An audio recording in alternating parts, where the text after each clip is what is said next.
শরিয়া আইনের মুখে থু দেই।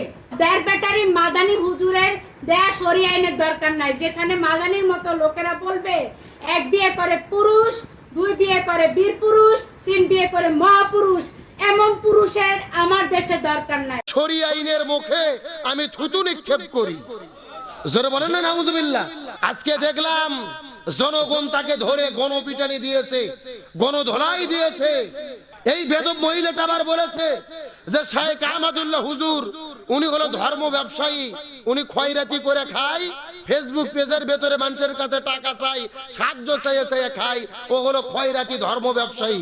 বেদব বেহায়া মহিলা গত কয়েকদিন আগে বক্তব্য দিয়েছে যে শরিয়া আইনের মুখে আমি থুতু নিক্ষেপ করি। জোরে বলেন না নাউজুবিল্লাহ। আচ্ছা বলেন তো শরিয়া আইন মানে কিসের আইন? শরিয়া আইন মানে হলো কোরআনের আইন, শরিয়া আইন মানে হলো হাদিসের আইন।